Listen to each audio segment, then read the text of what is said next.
Hello, in this short video I want to look at some of the bug fixes and improvements that have went into the 0.11.0 release of Chocolaty. So let's go ahead and jump in. So on docs.chocolaty.org you will find information about all the information about what's gone into this release. But what I'm going to do in this video is just step through some of those things, maybe show a demonstration of some of them that I can, and then talk you through what's been included. So the first thing I want to point out is that this version of Chocolatey has been kind of a long time in the making for various reasons. Other things took priority, but I'm really happy to say that we finally shipped a new release of Chocolatey.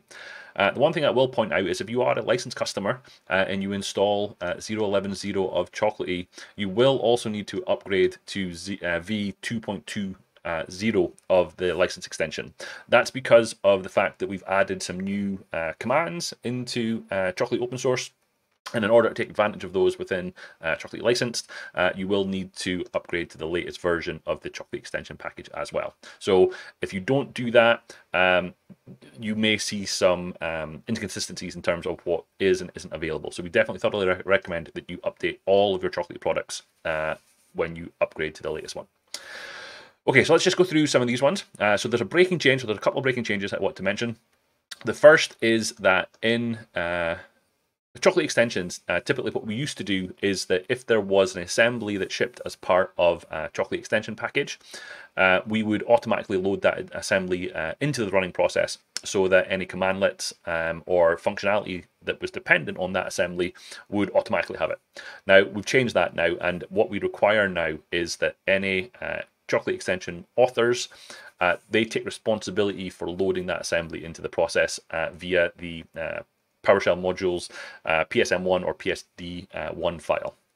There was lots of reasons for doing that, but one of the main ones being security related. So if you do have a Chocolatey extension package where you were assuming that related assembly was going to get loaded into the process for you, that's no longer going to happen.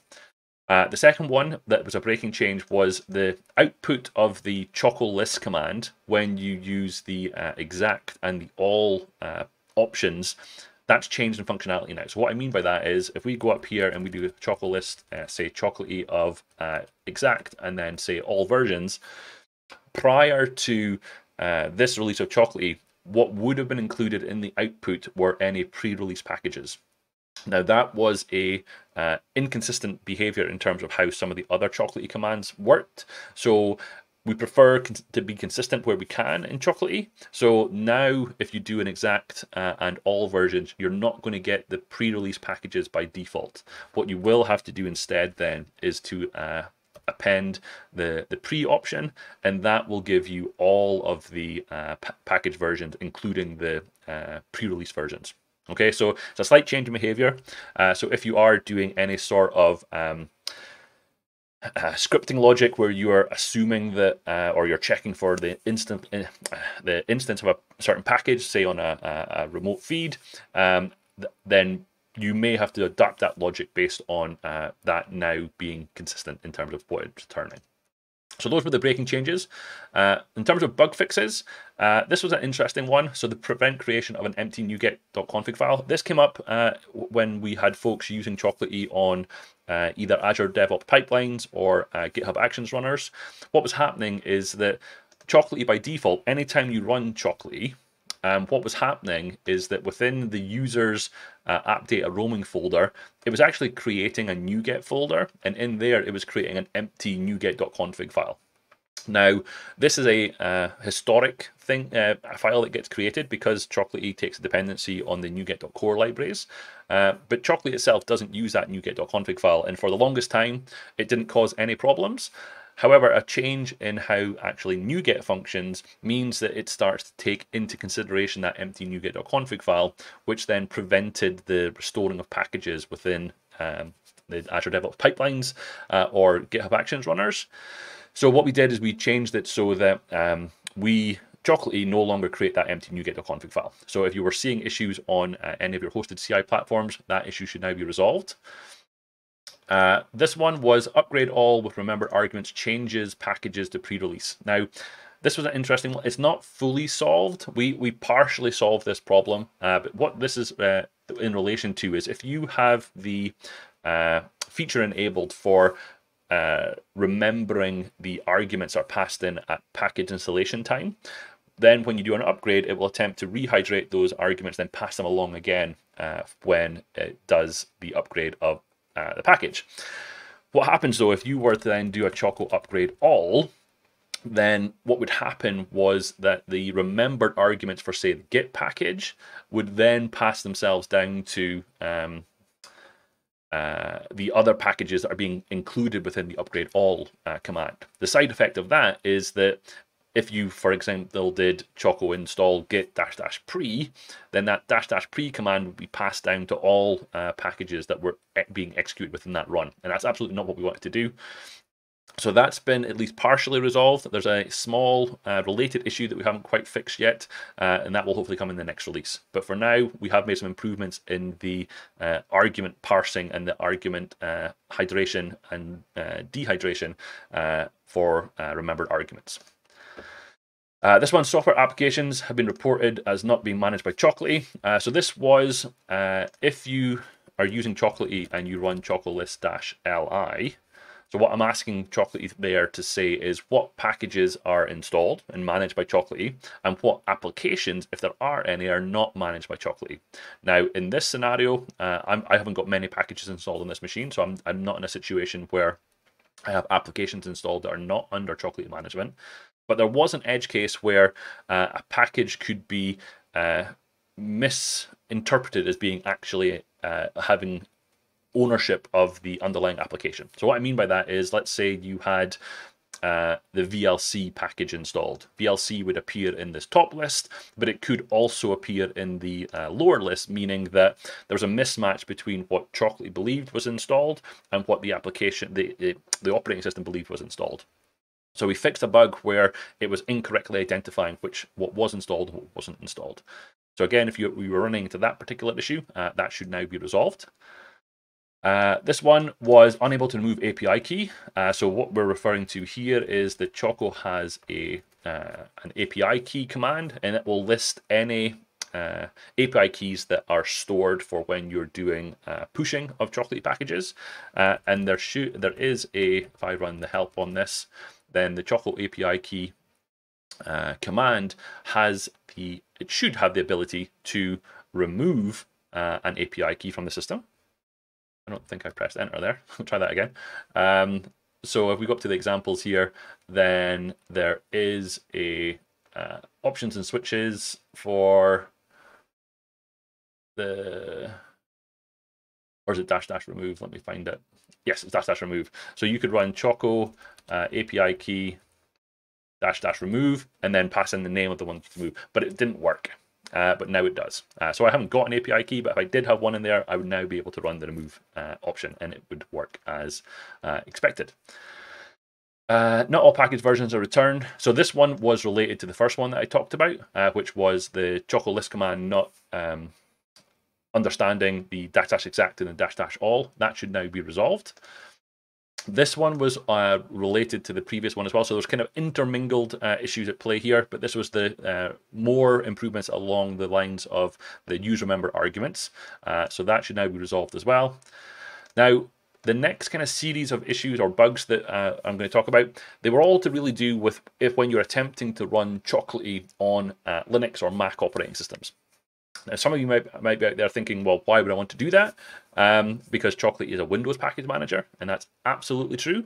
But there are some workflows where having Chocolaty running on, say, a Docker container for the purposes of doing the pack and the push makes lots of sense because of the environment that you're in. So one of our community members, The Cake is a Lie, has been doing a lot of work in this area in terms of making small incremental changes that are quality of life improvements in terms of running Chocolaty on Linux. So these are all thanks to him, so I really appreciate his time. But this one was basically saying ChocoPack fails when running on Mono, when the current directory is not the same as the one that contains a new spec. So basically the relative paths to files wasn't working correctly. And if I remember correctly, this was all to do with the fact that the path separator between Windows and other operating systems, one is /, one is a /. So that was fixing that. Running ChocoPack on mono on Linux will not include any files in Nutcag if there is no file element in the Msp file. So this was very much to do with the path separator again, because what Chocolatey will do by default, if you don't specify a files element within the Msp file, Chocolatey will attempt to grab all of the files that are in the same location as the Msp file and pack them, but it got confused because of the path separator issue. So again, thanks to the CLI for fixing those. Msp files with / creates nested layers. So again, there's another related path separator issue. A lot of these have directly as a work that this community member has been doing. He fixes one issue, and then there's unfortunately another one, because obviously Chocolatey first and foremost is a Windows package manager, so the execution of it on Linux, although it has been proven to work in the past, it's not something that we're using every day, but it is starting to be. So it's great to see these quality of life improvements flowing through. Prevent loading of the Chocolatey GUI license extension assembly.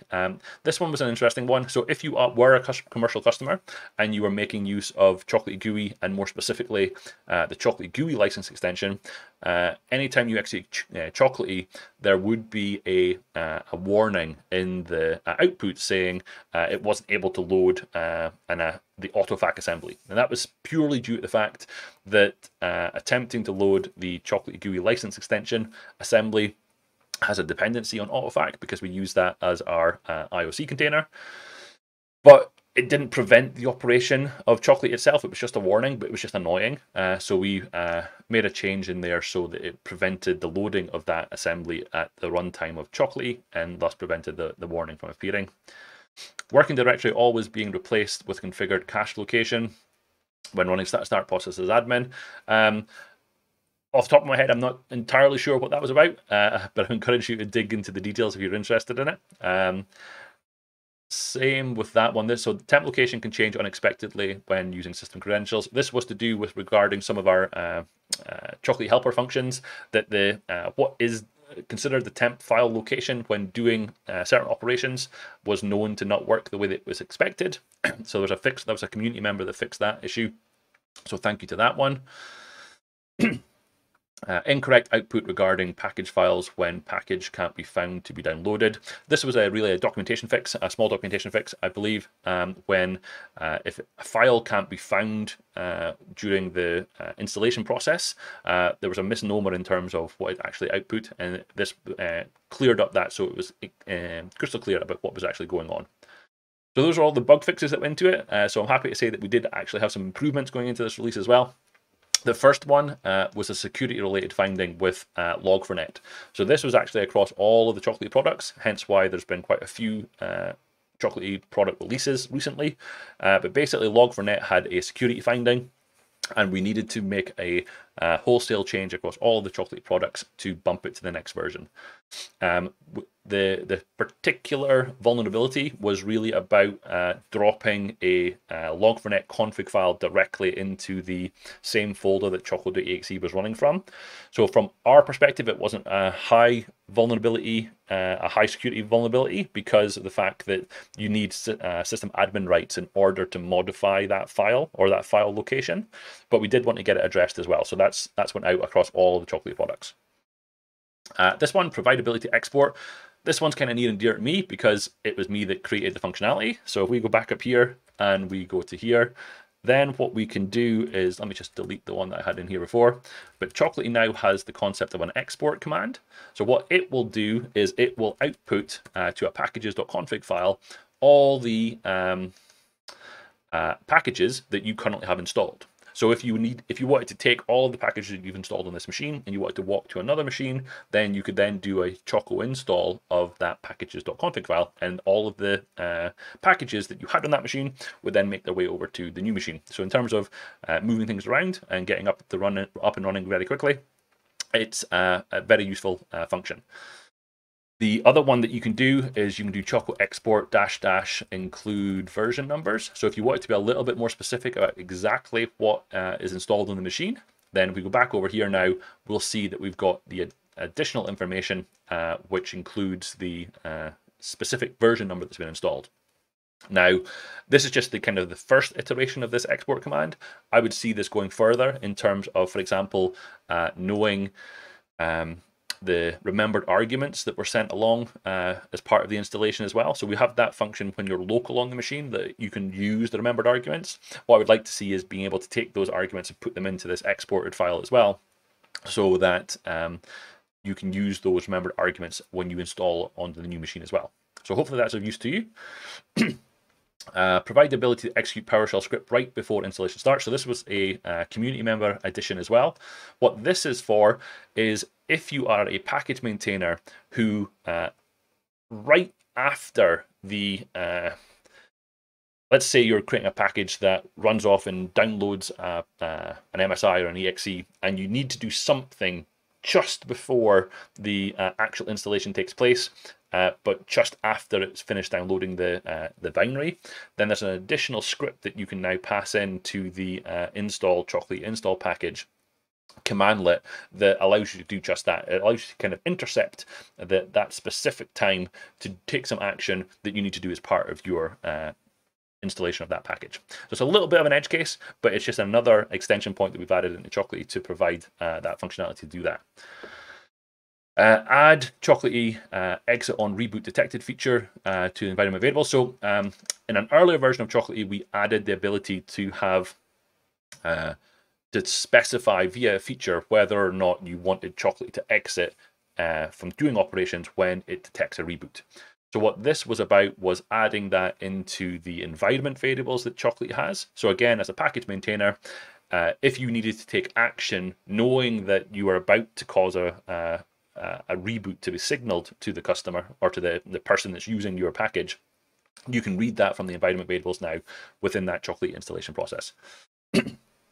This one only serves top-level packages when running the remove pending packages task. This was actually something that was found on Azure DevOps runners or pipelines and the GitHub Actions runners as well. So one of the first things that Chocolatey does is it attempts to kind of clean up itself. And it does that by iterating through folders and making sure that everything that's tidied up needs to be tidied up.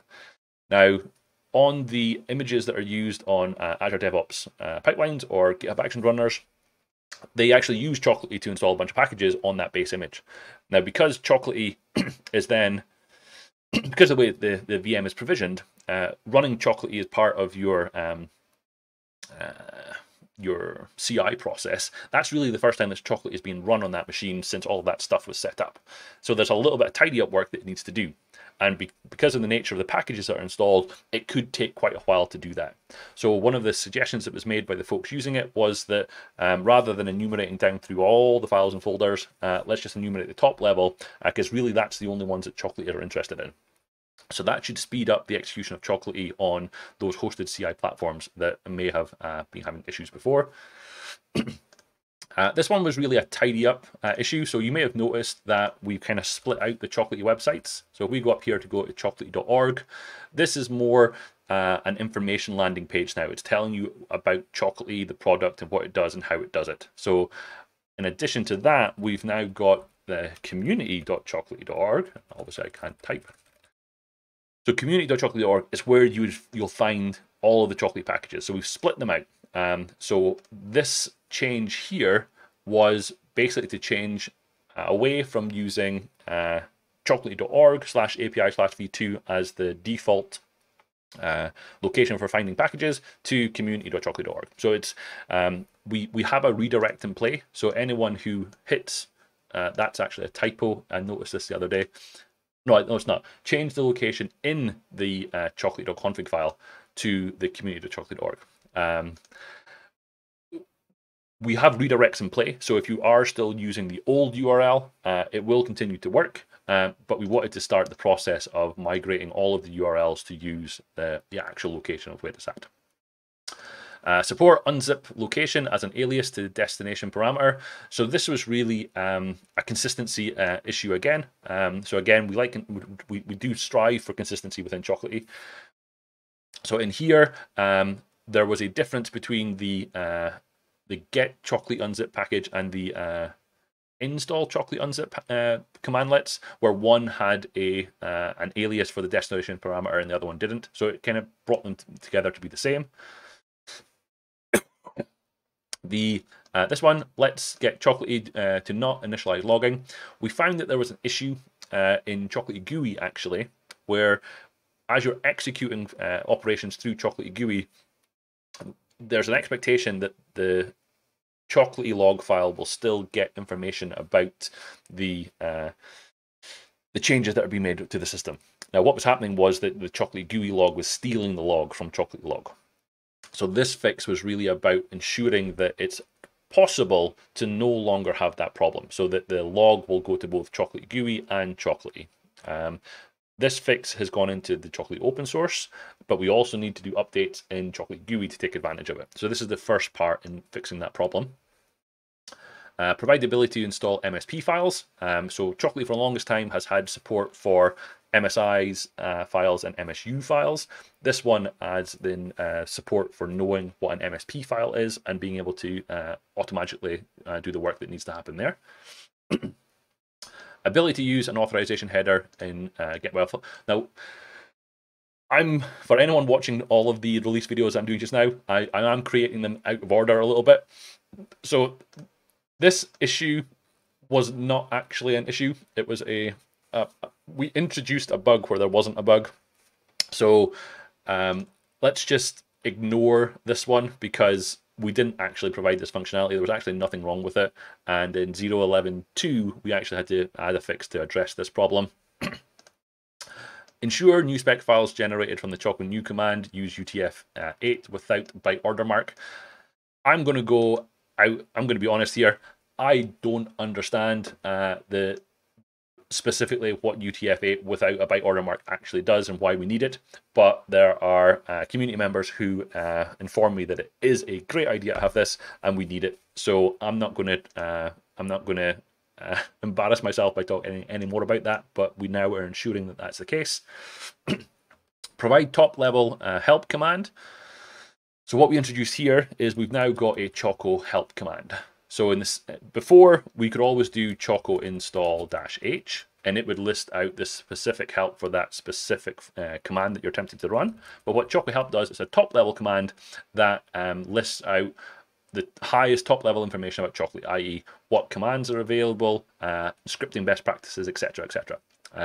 So you could get this function. You could get this by doing Choco-h before, but we just added in the Choco Help command as an explicit command because we see this as potentially being a command that we can expand in the future. So if we want to provide additional help information, we can do it via the help command. So keep an eye out for additional things coming in there. Ensure correct path separator and USPIC file on different operating systems. So that's related to the changes that were made specifically for the running Chocolatey under mono on Linux. So it's related to that. And this one was a small fix with regard to an unused variable that was in the template that was generated via the Choco new command. So it was a tidy up of that because the variable simply wasn't used. There were quite a few documentation related changes going into both docs.chocolatey.org and into the Chocolatey product itself. So thanks to everyone who helped out with those. And that's pretty much it. So it's a little bit of a whistle-stop tour of the functionality, but I did want to capture all I did want to go through them all because they are all important. If you've got any questions about anything that we've talked about here, feel free to reach out. But I would just stress again this warning at the top. If you are going to upgrade to 0.11.0, but I would recommend that you don't for other reasons. See the other release videos for that. I would recommend that you upgrade to 0.11.2. If you are doing that upgrade and you are a licensed customer, make sure to also upgrade to the latest version of the Chocolatey license extension so that everything works together as expected to. Okay, so that's all I've got. Thank you very much for listening. If you do have any questions, feel free to reach out. Thank you very much.